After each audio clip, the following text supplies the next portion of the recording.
అధ్యాయం 9 నుంచి 11.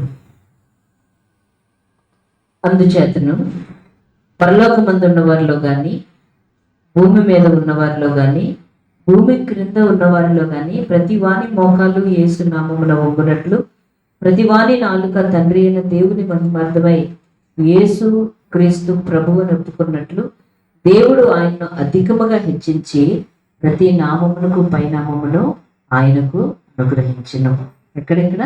పరలోకమందు, భూమి మీద, భూమి క్రింద ఉన్న వారిలో ప్రతి మోకాళ్ళు ఆయన ఎదుటి వంగాల్సిందే, ప్రతి నోరు ఆయన యేసుక్రీస్తు ప్రభువుని ఒప్పుకోవాల్సిందే. అంతగా యేసుక్రీస్తుని ఆయన హెచ్చించి ఎక్కడమ్మా ప్రతి నామమునకు పైనామాన్ని ఆయనకి అనుగ్రహించాడు. అంత శక్తి గల యేసు ఎక్కడున్నాడు? ఆయన అత్యున్నత సింహాసనం మీద ఆయన ఆసీనుడై ఉన్నాడు.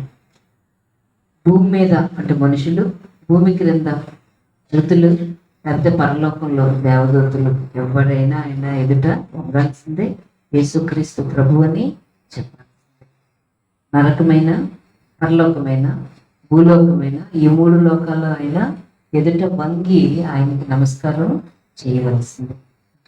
ఎఫెసీ పత్రిక 1వ అధ్యాయం 19 నుంచి 22. ఇదంతా మనం చాలాసార్లు చేసే ప్రార్థన. మరియు మీ మనోనేత్రాలు వెలిగించబడినందున ఆయన మిమ్మల్ని పిలిచిన పిలుపు వలన నిరీక్షణ ఎట్టిదో, పరిశుద్ధులలో ఆయన స్వాస్థ్యం యొక్క మహిమైశ్వర్యం ఎట్టిదో, ఆయన క్రీస్తునందు వినియోగపరిచిన బలాతిశయాన్ని బట్టి విశ్వసించు మన యందు ఆయన చూపుచున్న తన శక్తి యొక్క అపరిమితమైన మహాత్మ్యం ఎట్టిదో మీరు తెలుసుకోవాలని మన ప్రభువైన యేసుక్రీస్తు యొక్క దైవుడైన మహిమా స్వరూపి తండ్రి తనను తెలుసుకుంటే ఎందు మీకు జ్ఞానం ప్రత్యక్షత గల మనస్సు అనుగ్రహించినట్లు నేను నా ప్రార్థనలేదు మిమ్మల్ని గురించి విజ్ఞాపన చేయించున్నాను. దాని గురించి చదువుతున్నాను. ఇప్పుడు దేవుని జ్ఞానం అంటే ఏంటి అన్నది. సో ఇక్కడ చూడండి, ఆయన ఆ బలాతిశయమ చేత క్రీస్తుని మృతుల్లో నుంచి లేపి సమస్తమైన ఆధిపత్యం కంటే, అధికారం కంటే, శక్తి కంటే, ప్రభుత్వం కంటే, ఈ యుగమందు మాత్రమే కాదు రాబో యుగమందు పేరు పొందిన ప్రతి నామము కంటే ఎంతో హెచ్చుగా పరలోకమందు ఆయనను తన కుడి పార్శ్వమున కూర్చుండబెట్టుకొని ఉన్నాడు. హల్లెలూయా. అన్నిటికంటే ఏ అధికారం, ఏ ఆధిపత్యం, ప్రభుత్వం, శక్తి ఈ యుగమందు కాదు రాబో యుగమందు ఉన్న ప్రతి నామము కంటే కూడా అత్యధికమైన నామాన్ని ఆయనకు అనుగ్రహించి తన కుడి పార్శ్వమున కూర్చుండబెట్టాడు. 2000 సంవత్సరాల క్రితం కరోనా లేదు, కానీ ఇప్పుడు కరోనా వచ్చింది. ఈ కరోనా అన్న పేరు మీద కూడా దేవుడికి అధికారం ఉంది. వచ్చే యుగంలో ఎలాంటి కొత్త కొత్త వస్తాయో, ఎలాంటి కొత్త సమస్యలు వస్తాయో, ఎలాంటి కొత్త జబ్బులు వస్తాయో వాటి మీద కూడా యేసయ్యకి ఆల్రెడీ అధికారం ఇవ్వబడింది. ఈ యుగమందే కాదు రాబో యుగమందు పేరు పొందిన ఏ నామము కంటే కూడా అత్యధికమైన నామము ఆయన కలిగి ఉన్నాడు. ఆయన అధికారం గల దేవుడు, అధికారంతో కూర్చొని ఉన్నాడు. అది పొజిషన్ని తెలియజేస్తుంది, ఆయన యొక్క స్థానాన్ని తెలియజేస్తుంది. ఓకేనా? సో నెక్స్ట్ ఏంటంటే ఆయన అంత హెచ్చైన స్థలంలో అంత అధికారంతో ఉండడం వల్ల మనకేంటి లాభం? దానివల్ల మనకేంటి లాభం? ఓకేనా? ఆయన్ని హెచ్చించాడు, ఆయన నీతిమంతుడు కాబట్టి మృతుల్లో నుంచి ఆయన లేపాడు, ఆయన కూర్చున్నాడు, అది బాగానే ఉంది. దానివల్ల మనకేంటి లాభం? మనకేంటి లాభం? ఆయన దేవుడు కాబట్టి వచ్చాడు, మృతి పొందాడు, తిరిగి లేచాడు, మళ్ళీ వెళ్ళి తన ప్లేస్లో కూర్చున్నాడు. మనకేంటి లాభం? ఇప్పుడు కూర్చున్నది ఎవరితో? ఎఫెసీ పత్రిక 2వ అధ్యాయం. ఆయన ఒక్కడే వెళ్ళి కూర్చుంటే మనకి లాభం ఏం లేకపోతుంది. కానీ ఇప్పుడు ఏమైంది తెలుసా? మీ అపరాధముల చేత, పాపముల చేత మీరు చచ్చిన వారై ఉండగా ఆయన మిమ్మల్ని క్రీస్తుతో కూడా బ్రతికించెను. క్రీస్తుతో కూడా బ్రతికించెను. మీరు వాటిని చేయించు వాయుమండల సంబంధమైన అధిపతిని అనగా అవిధేయులైన వారిని ఇప్పుడు ప్రేరేపించే శక్తికి అధిపతిని అనుసరించి మీ ప్రపంచ ధర్మం చొప్పున మీరు మునుపు నడుచుకుంటున్నారు. అందరిలాగే మీరు కూడా పాపం చేస్తూ అలాగా బ్రతుకుతున్నారు. ఏం చేశాడంటే యేసయ్య అయినను మీరు స్వాభావికంగా పాపం చేస్తూ బ్రతుకుతూ ఉంటే, చచ్చిన స్థితిలో మీరుంటే, అయినను దేవుడు కరుణా సంపన్నుడై ఉండి మనము మన అపరాధముల చేత చచ్చిన వారై ఉన్నప్పుడు సహితము మన ఎడల చూపిన తన మహాప్రేమ చేత మనల్ని క్రీస్తుతో కూడా ఫస్ట్ ఏం చేశాడు? చచ్చిన వాళ్ళని బ్రతికించాడు. తర్వాత కృపచేత మీరు రక్షించబడి ఉన్నారు. క్రీస్తు యేసునందు ఆయన మనకు చేసిన ఉపకారం ద్వారా అత్యధికమైన తన కృప మహదైశ్వర్యమును రాబో యుగాల్లో కనబరుచు నిమిత్తం క్రీస్తు యేసునందు మనలను ఆయనతో కూడా లేపి పరలోకమందు ఆయనతో కూడా కూర్చోబెట్టాడు. హల్లెలూయా. ఆయన ఒక్కడే వెళ్ళి కూర్చోలేదు. మృతుల్లో నుంచి తిరిగి లేచి ఆయన వెళ్ళి ఒక్కడే కూర్చోలేదు. ఎవరిని లేపాడు? మనల్ని లేపి ఆయనతో కూడా కూర్చుండబెట్టాడు. అంటే ఇప్పుడు ఆ సీట్లో ఎవరు కూర్చున్నారు? సంఘము, ఆయన శరీరము, శిరస్సు యేసుక్రీస్తు. క్రీస్తు మన శరీరం, మన శిరస్సు అయి ఉన్నాడు. అంటే ఒక వ్యక్తి కూర్చుంటే మొత్తం శరీరం అంతా సంఘం, శిరస్సు మాత్రం క్రీస్తు. అంటే ఆయన మనం కలిసి అక్కడ కూర్చున్నాం. ఆయన ఒక్కడే కూర్చుంటే మనకేముంది? యుగ యుగాల నుంచి కూర్చునే ఉన్నాడు కదా. ఆయన మహిమను వదిలి కిందకు వచ్చాడు. ఎందుకు? మనకు ఆ మహిమని ఇవ్వడానికి. మనల్ని ఆయనతో కలిపి కూర్చుండబెట్టి ఉన్నాడు. ఈ విషయం మన మైండ్లోకి వెళ్ళాలి, మన హృదయంలోకి వెళ్ళాలి, మన లోపలికి వెళ్ళాలి. ఇక్కడ నేను క్రీస్తుతో కూడా కూర్చున్నాను అన్న విషయం కనీసం నమ్మలేని స్థితిలో కూడా మనలో చాలా మంది ఉంటాం. నేనేంటి క్రీస్తు కూర్చోవడం ఏంటి? ఇది ఆలోచన విధానం. కానీ దేవుని వాక్యం ఏది చెప్తుందో అదే రైట్. ఏ వాక్యం అయితే నువ్వు పాపి అని చెప్తుందో ఆ వాక్యమే నువ్వు రక్షించబడితే క్రీస్తుతో కూడా నువ్వు కూర్చున్నావని కూడా చెప్తుంది. పాపి అన్నప్పుడు అవును ప్రభువా అన్న నువ్వు పాపాన్ని ఒప్పుకుంటే క్షమాపణ దొరుకుతుంది అన్నప్పుడు ఒప్పుకున్న నువ్వు, ఆయన రక్తం నిన్ను కడుగుతుంది అన్నప్పుడు నమ్మిన నువ్వు క్రీస్తుతో కూడా కూర్చున్నావు అంటే ఎందుకు నమ్ము? బైబిల్ సగం సగమే నమ్ముదామా? మనం మొత్తం నమ్ముదాము.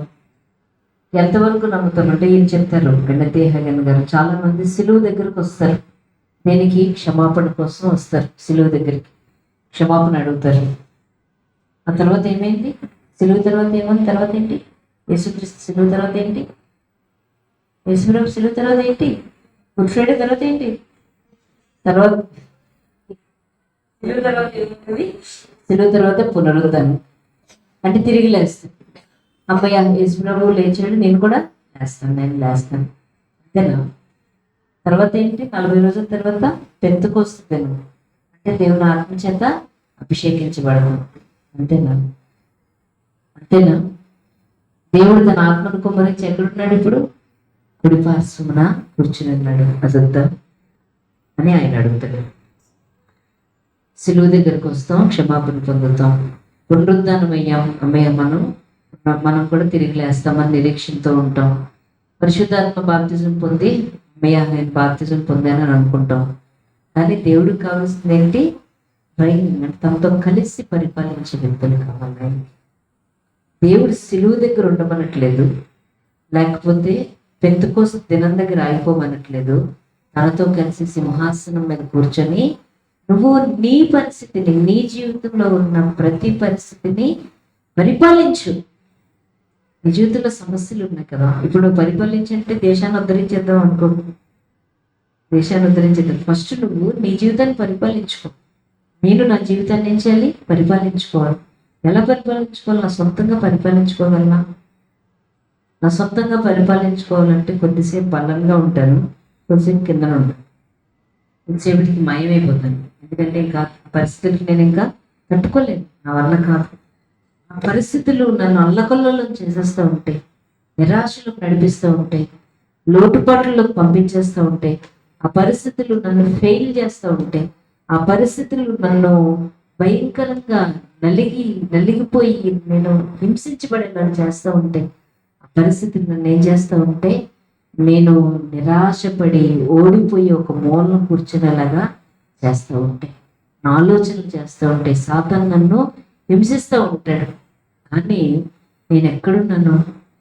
ఆయనతో కూడా కూర్చొని ఉన్నాను అన్న విషయం మనకు గుర్తుంటే, పరిస్థితుల మధ్యలో నడుస్తున్నప్పుడు నేను ఉన్నది భూమి మీద కాదు, నేను ఎక్కడున్నాను, పరలోక సంబంధపు వారసురాల్ని, నేను క్రీస్తుతో కూడా కూర్చొని ఉన్నాను అంటే నా జీవితంలోకి ఏ దురాత్మ శక్తులైతే ఈ బాధను కలుగు చేస్తున్నాయో, ఎవరెవరైతే నన్ను ఇబ్బంది పెడుతున్నారో, ఏ దుష్ట శక్తులైతే నన్ను నిరాశలోకి, నిస్పృహంలోకి, ఫెయిల్యూర్స్లోకి నడిపిస్తున్నదో, ఆ దురాత్మలుండే ఆకాశ మండలం కంటే పైన ఆకాశంలో నేను ఉన్నాను.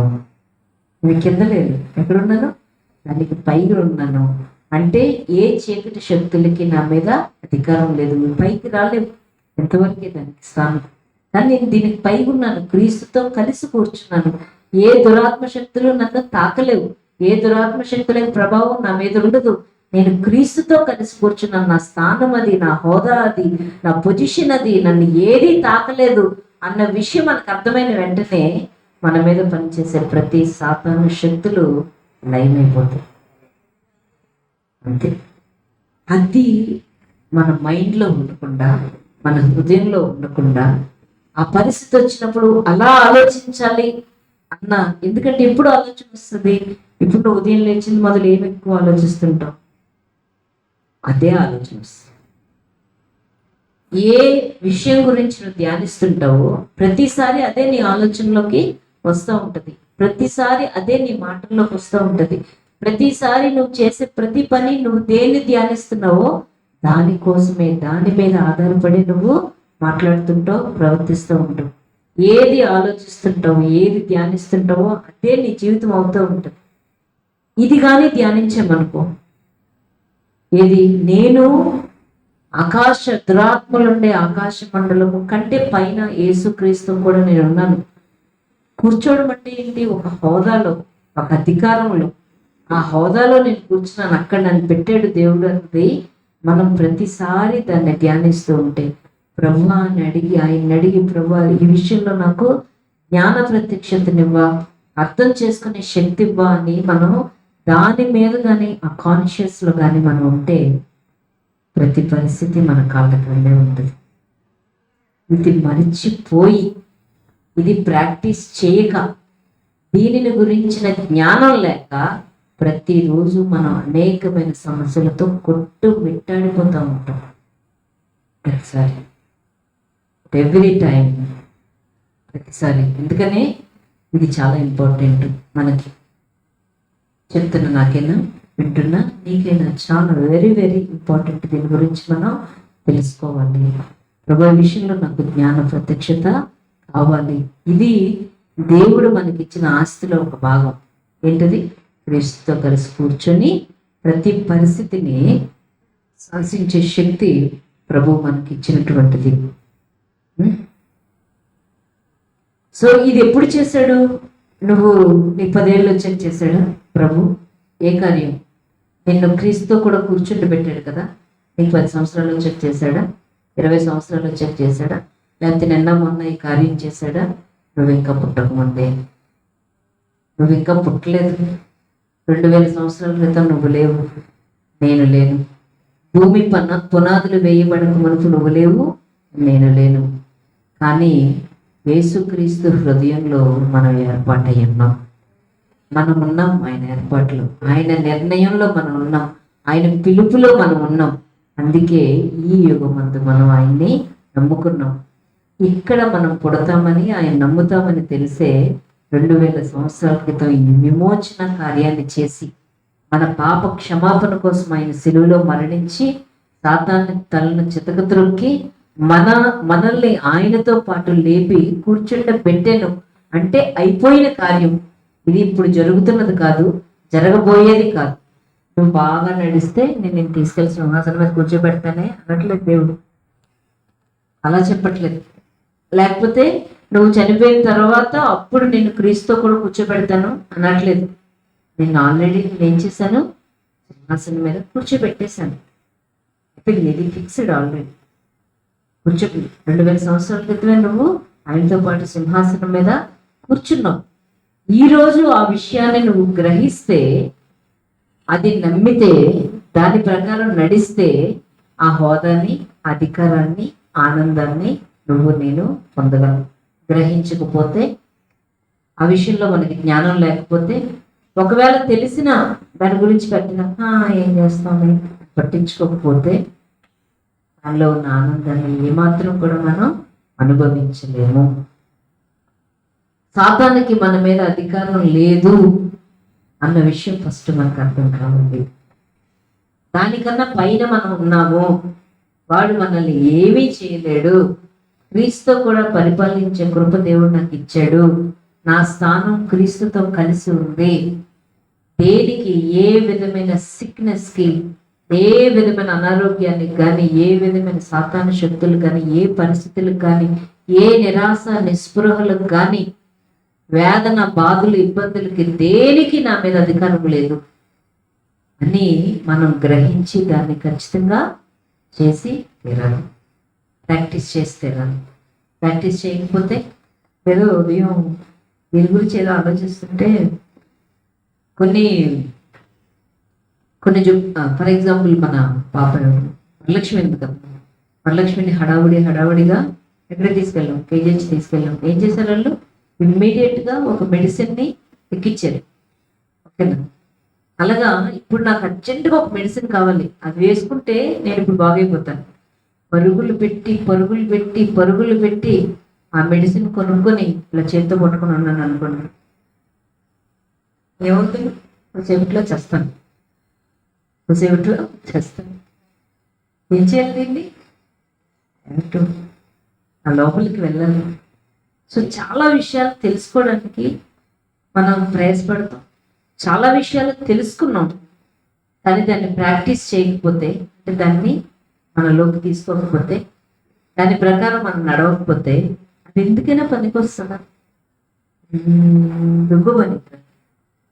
నీ చేతిలో విలువైన మెడిసిన్ నీ చేతిలో ఉన్నా, నీ చేతిలోనే ఉంది, నీ చేతిలోనే, నీ నోటిలోనే, నీ హృదయంలోనే, నీ చెంతనే ఉంది. కానీ దాన్ని నువ్వు వాడకపోతే, ప్రాక్టీస్ చేయకపోతే నీకైనా నాకైనా మెడిసిన్ పని చేయదు. ఓకే, కాబట్టి ఇది మనం గుర్తుపెట్టుకోవాలి. మనం నిరాశలో ఎందుకు ఉండాలి? ఎందుకు మనం బాధపడాలి? ఎందుకు బాధలో ఉండాలి? ఎందుకు వేదంలో ఉండాలి? సాతాను వచ్చే ఆలోచనలు మనం ఎందుకు తీసుకోవాలి? సాతాను చెప్తాడు, ఏంటి నీ జీవితం, నీ మీద నువ్వు జాలి పడేలా చేస్తాడు. సాతాను ఎప్పుడు నీ మీద నువ్వు ఏముందలే నీ జీవితంలో, ఇంకేముంది చెప్పు, చాలు అని ఒక మాట డిప్రెషన్ గురి చేస్తుంది. సాతాను నీ సమస్యల్ని కళ్ళ ముందు చూపించి ఎప్పటికీ మారవు అని చెప్తా ఉంటాడు. దేవుని వాక్యం మనం చెప్తుందా? ఖచ్చితంగా మారి తీరుతాయని దేవుని వాక్యం చెప్తుంది. కానీ మనం ఎలా అంటే, ఏదో ఒక మాయ జరిగి పైనుంచి ఏదో దేవుడు వచ్చి, ఒక దేవదూతలు వచ్చి మనల్ని ఇలా ఎత్తుకొని రెక్కల మీద ఆడించుకుంటూ తీసుకెళ్ళాలని ఆలోచిస్తుంటాం. జరగదు. అన్నిటికంటే మించి యేసుక్రీస్తు, దేవుని కుమారుడైన యేసుక్రీస్తు వచ్చి సిలువలో బలియాగం అయ్యి మరణించి తిరిగి తెచ్చినంతకన్నా గొప్ప కార్యం ఇంకేమీ లేదు. దేవదూతలు వచ్చినా వేస్టే, ఏమొచ్చినా వేస్టే. అన్నిటికన్నా గొప్ప కార్యాన్ని చేసేసాడు ఆయన. ఇంకా ఈ కార్యానికి మించి ఇంకేం కార్యం ఆశిస్తావు? అన్నీ చేశాడు. జస్ట్ నువ్వేం చేయాలంటే దాన్ని పట్టుకొని నువ్వు ప్రాక్టీస్ చేయాలి. అందుకని లాస్ట్ టైం చెప్పుకున్నాం కదా, పరిపూర్ణులైన వారి మధ్య ఈ జ్ఞానాన్ని బోధించుచున్నామని 1 కొరింథీ 2:6 ఉంటుంది. అంటే నువ్వు ఆత్మీయంగా ఎదిగావు అంటే దానికి సూచన ఏంటంటే, ఈ విషయాలన్నీ నీకు అర్థమవుతాయి. ఈ విషయాలన్నీ అర్థం చేసుకోవాలి. ఈ విషయాలన్నిటి ప్రకారం నడవాలి. అప్పుడే నువ్వు ఆత్మీయంగా పరిపూర్ణుడు అవుతున్నావని అర్థం. అంటే నువ్వు ఎక్కడ ఉండిపోయావు? లేకపోతే సిలువ దగ్గర ఉండిపోయావు, క్షమాపణ దగ్గర, లేకపోతే పెంతుకోస్తు దినం దగ్గర ఉండిపోయావు, నా పరిశుద్ధాత్మ బాధ్యతను పనిచేశాను అని అక్కడ అయిపోయావు. కానీ ఎక్కడికి రావాలి? ఆయనతో కూడా పరిపాలించే స్థాయిలోకి రావాలి. ఓకే, ఇది కెన్నెత్ హగన్ గారు. కానీ నాకు మొన్న ప్రకటన గ్రంథం చదువుతున్నప్పుడు ఈ టైంలో అని చెప్పాను, మర్చిపోతున్నాను. ప్రకటన గ్రంథంలో ఈ సబ్జెక్టులో కాదు, దేవుడు నాకు ఇచ్చిన ఆలోచన. అందుకే నా ఆలోచన అని చెప్తున్నాను. అందుకే ఓకేనా. ప్రకటన గ్రంథం 20 అధ్యాయము చదువుతున్నప్పుడు 4వ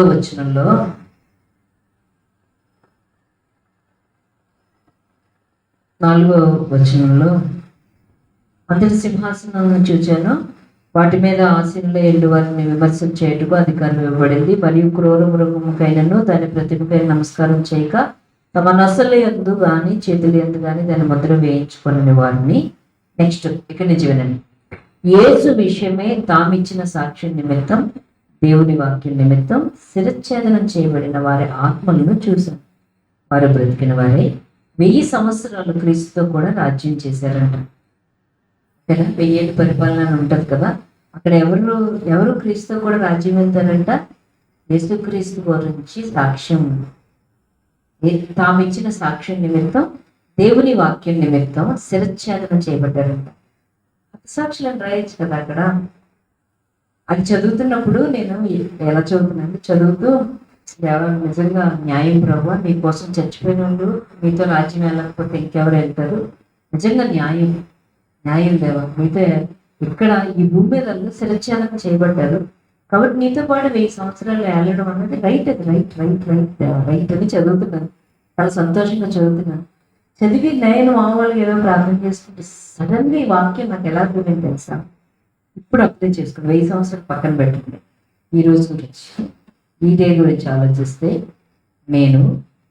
నేనిచ్చిన సాక్షి నిమిత్తం, దేవుని వాక్యం నిమిత్తం శిరచ్ఛేదనం చేయబడితే, అంటే నేను చూసే దృష్టి, నా సొంత వినికిడి, నా సొంత మాటలు, సొంత ఆలోచనలకి శిరచ్ఛేదనం చేయబడితే, దేనికోసం?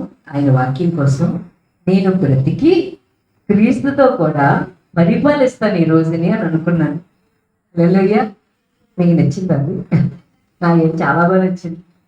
ప్రభువా, ఈ రోజు నేను నా దృష్టి, నా వినికిడి, నా మాటలు, నా ఆలోచనలకి శిరచ్ఛేదనం చేయబడితే నేను బ్రతికి నీ వాక్యం నిమిత్తం, నేను నీ వాక్యం కోసం, అంటే అమ్మ నీ సొంత ఆలోచనలు ఆలోచించు, ఇది ఆలోచించు, ఇది విను, ఇది మాట్లాడు, ఇది ఆలోచించు, దానికోసం నా శిరస్సును తీసి ఈ వాక్యాన్ని పెట్టుకుంటే నేను బ్రతికి ఏం చేస్తానంట? యేసుక్రీస్తు కూడా ఈ రోజంతటి నేను నేర్పుతాను. ఈ రోజంతటి వెళ్ళయ్యా. నాకు భలే అనిపించింది. అర్థంలో చేసినట్టు రైట్ దేవా, రైట్ అని అనుకున్నాను నేను. అది రైట్ అంతే 100%. సో నువ్వు నీ జీవితంలో ఆనందాన్ని, సంతోషాన్ని, ప్రతిసారి పరిశుద్ధాత్మ అందులో ఆనందాన్ని, నీ పరిస్థితులన్నింటినీ వెళ్ళాలంటే నీ పరిస్థితులకి పైగా నువ్వు కూర్చోవాలి. వాక్యం నీ ఆలోచన అవ్వాలి, వాక్యమే నీ కనుదృష్టి అవ్వాలి, వాక్యాన్ని చూడాలి. ఈ వాక్యం ఇలా చెప్తుంది, దాన్ని చూడాలి, దాన్నే వినాలి, అదే మాట్లాడాలి, అదే ఆలోచించాలి. అప్పుడు నేనేమవుతాను? బ్రతికి క్రీస్తుతో కూడా వెళ్తాను. బాగుంది కదా. నాకు చాలా బాగా నచ్చింది ఆ రోజు. మళ్ళీ ఇటు వచ్చేది బైబిల్ స్టడీకి వెళ్ళి. సో క్రీస్తులో ఉండడం వల్ల మనం ఉండడం వల్ల, వాక్యంలో ఉండడం వల్ల మనం ఏమవుతాం? ఈ దేవుడిచ్చిన ఈ అధికారాలు, హోదాలు, దేవుడిచ్చిన శాంతి, దేవుడిచ్చిన సమాధానాన్ని, దేవుడిచ్చిన అధికారాన్ని అనుభవిస్తూ చాలా సంతోషంగా బ్రతకగలం. అది అనుభవించినంత కాలం ప్రతి క్షణం లోకంలో ఉన్న ప్రతిదీ నేను బాధ పెడుతూనే ఉంటుందండి. అసలు బాధ పడకుండా ఉంచేది ఏమైనా ఉందండి? దేవుని వాక్యమే. రైట్. భూమి మీద నిన్ను బాధ పెట్టకుండా ఉండేది ఏదైనా ఉందండి? ఏది అంతే. ఏదైనా నేను బాధ పెట్టేది ఈ లోకంలో, ఏదైనా తీసుకొని ఇష్టం కదా. కాబట్టి అందులో ఉన్నాం అనుకోండి, ఏ బాధ ఉండదు కదా. ఎవడ బాధపడమన్నాడు ఈ లోకంలో? ఎందుకు వచ్చిన బాధ మనకి? ప్రతి పరిస్థితిని అధిగమించే శక్తి అందులో ఉన్నప్పుడు హ్యాపీగా అందులో ఉండొచ్చు కదా. ఓకే. సో మనం పరిపూర్ణతలోకి వస్తున్నాము. వచ్చిన వాళ్ళు ఎప్పుడు కూడా వీటన్నిటిని అర్థం చేసుకుని దాని ప్రకారం నడుస్తూ ఉంటారు. మనం ఆ స్థితిలోకి ఎదగాలి ఖచ్చితంగా. మనకి ఏం తెలుసు? క్షమాపణ తెలుసు, మనకేం తెలుసు? దేవుని కృప తెలుసు. మనకేం తెలుసు? పరిశుద్ధాత్మ అభిషేకం తెలుసు. మనకేం తెలుసు? భాషలతో మాట్లాడడం తెలుసు. మనకు ప్రార్థన తెలుసు. మనకు అన్నీ తెలుసు. మనకు అధికారం తెలియాలి. అధికారం తెలియాలి. ఇదంతా బాగానే ఉంది. అధికారం తెలియాలి. నేను క్రీస్తుతో కూడా కూర్చున్నాను అన్న విషయాన్ని మనం తెలుసుకోవాలి. దాని ప్రకారం చేయాలి. ఓకేనా? ఇక్కడ ఆయన కొన్ని మాటలు చెప్తారు. ఏంటంటే చాలాసార్లు విశ్వాసులు ఎక్కడ పొరపాటు చేస్తారంటే, ఈ అధికారాన్ని ఉపయోగించడానికి నేను ఏదో చేయాలి ఎక్స్ట్రాగా. నువ్వేం చేయాల్సిన లేదు. ఆల్రెడీ క్రీస్తు కూడా నువ్వు కూర్చున్నావు అనే విషయాన్ని తెలుసుకుంటే చాలు. అర్థమైందండి? వింటున్నాను, ఎదురవుతున్నాను. ఓకే, నా స్థానం ఏంటో నాకు తెలిస్తే చాలు. ఓకేనా? నా స్థానం ఏంటో నాకు తెలిస్తే చాలు. ఒక క్లాస్లో టీచరు స్టూడెంట్స్ ఉన్నారనుకోండి, నేను టీచర్ని, మిగతా వాళ్ళందరూ స్టూడెంట్స్. నాకు నేను టీచర్ అని తెలియదు అనుకోండి, టీచర్ అని నాకు అర్థం కావట్లేదు అనుకోండి, నేను వచ్చి ఎక్కడ కూర్చుంటాను? స్టూడెంట్స్ దగ్గర కూర్చుంటాను. ఎవరి కోసం ఎదురు చూస్తుంటాను? టీచర్ ఎప్పుడు వస్తుందా అని ఎదురు చూస్తాను. టీచర్ రాదు, నేనే టీచర్ని, నేనే చెప్పాలన్న విషయం తెలియదు, నేను ఆ పిల్లలకి చెప్పాలన్న విషయం తెలియక నేనేం చేస్తూ ఉంటాను? నేను టీచర్ని తెలియక పక్కన గొడవ చేస్తున్నా, ఏమీ చేయలేక నేను టీచర్ని ఒక దెబ్బ వేయొచ్చు ఇప్పుడు నేను మాట్లాడకురాని, కానీ నాకు తెలియదు నేను టీచర్నని. అప్పుడు గొడవ చేస్తుంటాడు, నా జుట్టు పీకినా, నేను ఏం చేసినా నేను కూడా ఒక స్టూడెంట్నేమో అనుకున్నాను. అది మన పరిస్థితి. ఓకే, ఇప్పుడు నేను ఏమనుకుంటాను, ఇప్పుడు ఎలాగ ఈ పక్కోళ్ళని ఎలాగా వీళ్ళు అల్లరి చేయకుండా ఏం చేయాలి? నేను ఎక్స్ట్రాగా అన్నం తినాలా, లేకపోతే 2 క్యారేజ్ తెచ్చుకోవాలా, లేకపోతే ఎవరికైనా వెళ్ళి చెప్పాలా, ఇలా ఆలోచిస్తున్నాను అనుకో. అవేమీ లేదు. ఏంటి నా స్థానం ఏంటి? నేను టీచర్ని, నేను ఇక్కడికి వచ్చి నించుంటే క్లాస్ సైలెంట్ అవుతుంది అనే విషయం నాకు అర్థమైంది అనుకోండి, నేను నా స్థానంలోకి వెళ్ళగానే అలాగా ఇప్పుడు దైవ శక్తులను ఎదిరించడానికి నేను ఏదో చెయ్యాలి అని అనుకుంటూ విశ్వాసం చాలా సార్లు టైం వేస్ట్ చేస్తూ ఉంటారు. ఇలా టైం వేస్ట్ చేయడమే వాడికి కావాలండి. వాడికి కావాల్సినంత నాకు అధికారం ఉందని తెలియకుండా ఉంటే అది బతికిసినట్టే. అంతే. నాకు అధికారం ఉందని నాకు తెలియకుండా ఉంటే వాడికి బెనిఫిట్ ఇస్తున్నట్టే. పెద్దగా ఏమి చేయవసరం లేదు. జస్ట్ కళ్ళు మోసేస్తే చాలు. ఇక్కడ అది ఇష్టం. ఇది నా ఇల్లు అని తెలియకుండా నేను బిక్కి అక్కడ కూర్చుంటే అక్కడ హ్యాపీగా రాజ్యమేలుతూ ఉంటాడు. మనం ఉన్నది మన ఇంట్లో, కానీ మనల్ని రాజ్యం వెళ్తుంది ఎవరు? సాతాను రాజ్యం వెళ్తుంది. ఓకేనా? సో ఇంకోటి ఏంటంటే, సొంత శక్తితో దెయ్యానికి వ్యతిరేకంగా పోరాడాలి అని అది కూడా అనుకుంటూ ఉంటాం. మన సొంత శక్తితో దెయ్యంతో పోరాడలేము. మన సొంత శక్తి దెయ్యాన్ని ఏమాత్రం పోగొట్టలేదు. కేవలం మనకున్న శక్తి అంతా యేసుక్రీస్తు. ఆయన శక్తితో ఆయన బలంతోనే మనం పోరాడేది. మన అధికారానికి ఉన్న బలం ఆయన. మన అధికారానికి ఉన్న బలం మనం కాదు. మన అధికారానికి ఉన్న బలం అసలు మనమే కాదు. మన పక్కన తోస్తేనే కింద పడిపోతాం. ఓకేనా? మన అధికారానికి ఉన్న బలం మనం కాదు. మన అధికారానికి ఉన్న బలం ఏంటి? ఇప్పుడు ఒక బ్యాటరీ బొమ్మ ఉందనుకోండి, అది ఆడడానికి గల బలం ఏంటి? బ్యాటరీ లేకపోతే బొమ్మ ఎంత అందంగా ఉన్నా పనిచేయదు. ఓకేనా? బ్యాటరీ పెట్టగానే ఏం చేస్తుంది? అది ఎలా ఆడాలో ఆడుతుంది. సో మనకున్న వెనకాల ఉన్న శక్తి అంతా ఏంటి? ఆయనలో శక్తి తప్ప మనలో ఏమీ లేదు. అందువల్ల మన సొంత శక్తితో దెయ్యాలను వెళ్ళగొట్టేద్దాం అని అనుకోవడం కూడా జ్ఞానం. ఓకే, కాబట్టి ఈ విషయాలు తెలుసుకోవాలంటే ఆయన వాక్యంలో ఉన్న జ్ఞానాన్ని మనం ఖచ్చితంగా తెలుసుకొని తీరాలి. ఆయన వాక్యంలో దేవుడు నాకు ఏమి ఇచ్చాడు, జస్ట్ వినడం కాదు, ప్రభువా నాకు ఈ విషయాన్ని అర్థమయ్యేలాగా చేయండి, నాకు జ్ఞాన ప్రత్యక్షత ఇవ్వండి అంటే ఇవ్వడానికే కదా అది ఇచ్చాడు. ఆయన ఏమైనా సాడిస్టా? ఇచ్చి నీకంతా రాసి పెట్టాను కానీ నీకు ఇవ్వను అనడానికి ఆయన సాడిస్టా? ఆయనే ఎప్పుడు అనుభవిస్తారా, నా ఆస్తిని ఎప్పుడు అనుభవిస్తారు, సంతోషంగా ఉండాలి, హ్యాపీగా ఉండాలి అన్నదే కదా ఆయన కోరుకుంటూ ఉంటాడు. ఆయన వాక్యం యేసుక్రీస్తునందు మనకేమి ఇచ్చిందో అది తెలుసుకోవాలి, దానిలో నిలబడాలి, దాని ప్రకారం మనం చేయాలి. కానీ మన స్థానంలో మనం నిల్చోవాలి. మనం చేయాల్సింది ఏం తెలుసు, మనం ఎక్స్ట్రాగా ఏమీ చేయవసరం లేదు, ఎక్స్ట్రాగా సిలువ ఎక్కవసరం లేదు, ఎక్స్ట్రాగా నువ్వేమీ చేయవసరం లేదు.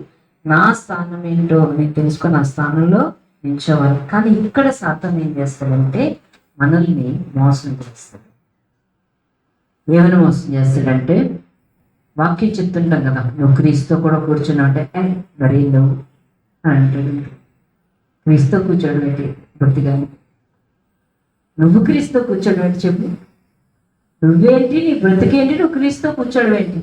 అప్పుడు వెంటనే మనం ఏమంటాం, నిజమే, నేనేంటి, నా బ్రతికేంటి, నేను క్రీస్తుతో కూర్చోడం ఏంటి, ఆయన ఎక్కడా నేనెక్కడ? ఏదో ఒక రీతిగా దేవుని వాక్యం నమ్మకుండా చేస్తాడు. మన రవీంద్ర బ్రదర్ నువ్వంటే చాలా ఇష్టంగా సంఘంలో అందరికీ ఉంటాను. నేనంటే నిజంగా నేనంటే ఇష్టమా? నిజంరా, నిజంగా నిజంరా అక్కడ నాకు వినక్క నమ్మలేవు.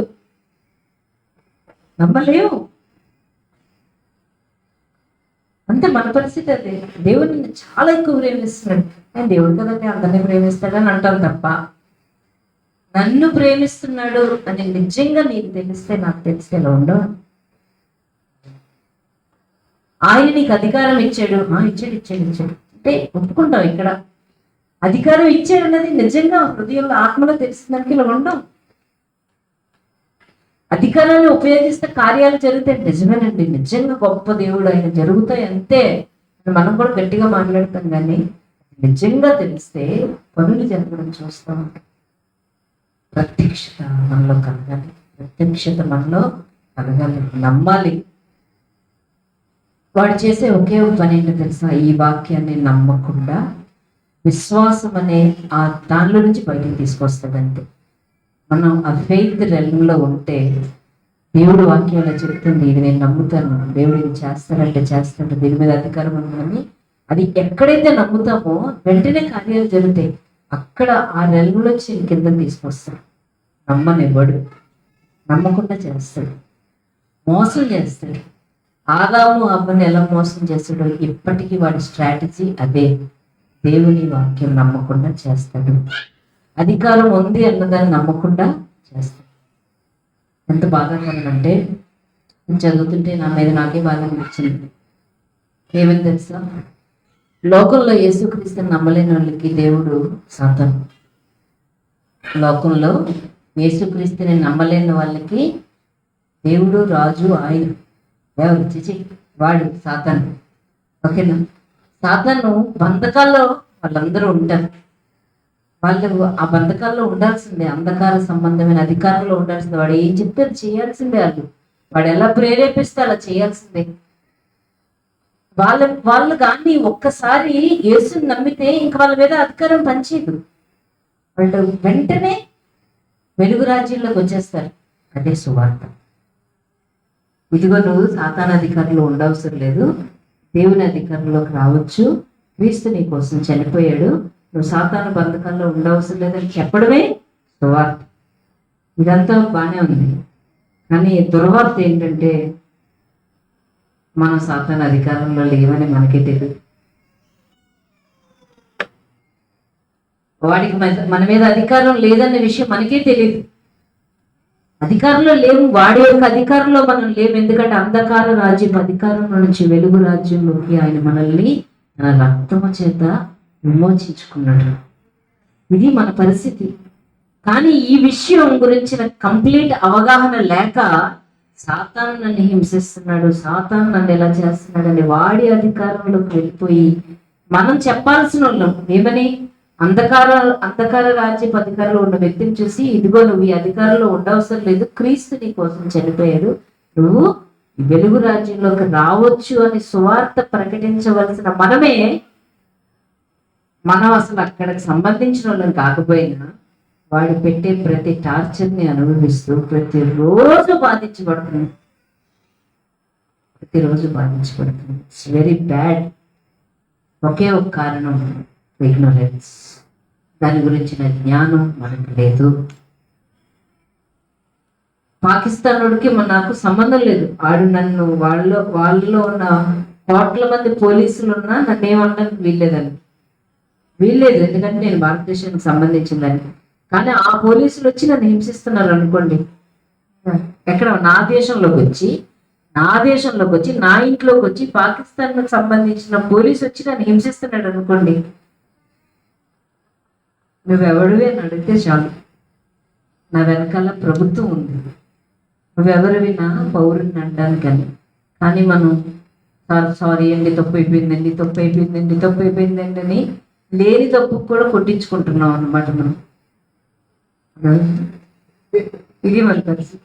మనం ఏం చెప్పాలి అసలు? ఎవరైనా మన దేశం వాడు పాకిస్తాన్ కొడుతుంటే, రే బాబు నువ్వు ఈ దేశం సంబంధించిన కళ్ళు తెరు, ఆడేవాడు నిన్ను కొట్టడానికి అని మనం చెప్పాలి. కానీ మనమే కొట్టించుకుంటున్నాం ఇక్కడ. అది problem. Very bad situation, very bad. ఏ అనారోగ్యానికి, ఏ బాధకి, ఏ వ్యాధులకి, ఏ డిప్రెషన్కి, ఏ విధమైనటువంటి దానికి మన మీద అధికారం లేదు. ఈ నిరాశ, నిస్పృహ, ఓటమి, బాధలు, ఇబ్బందులు ఇవన్నీ సాతానికి సంబంధించిన. ఎవ్రీ డే వాడు ట్రై చేస్తూనే ఉంటాడు. దానికి లొంగిపోవడానికి వీళ్ళది. ఏమని చెప్పాలి తెలుసా? సాతాన, నా మీద నీకు ఎలాంటి అధికారం లేదు. ప్రతి నిరాశ, నిస్పృహ నా మీద నీకు అధికారం లేదు. ఏ బాధ, చింత నా మీద నీకు అధికారం లేదు. యేసుక్రీస్తు వీటన్నిటి నుంచి నన్ను విడుదల చేశాడని ఒక్క మాట చెప్పడానికి కూడా మనకు ఉండదు. ఎందుకంటే మనం ఎంటర్టైన్ చేస్తున్నది ఎవరిని? ఎంటర్టైన్. సువార్త ప్రకటించవలసిన మనం ఏం చేస్తున్నాం? మనమే బంధకాల్లోని నలిగిన స్థితిలోనికి వెళ్ళిపోతున్నాం. ప్రభు మన కన్నులు తెరవాలి, మన హృదయాన్ని తెరిచి ఇవన్నీ నాకు చెందినవి కాదు అని లేచి అక్కడి నుంచి క్రీస్తు కూడా మనం లేచి ఆయనతో పాటు పరిపాలించాలి. ప్రభు ఇలాంటి జ్ఞానాన్ని మనకి ఇచ్చును గాక. పరిశుద్ధుడైన తండ్రి, నీకు వందనాలు. Lord, you are speaking to us, O dear God. మీరు మాతో మాట్లాడుతున్నారు. Lord, strengthen our hearts, dear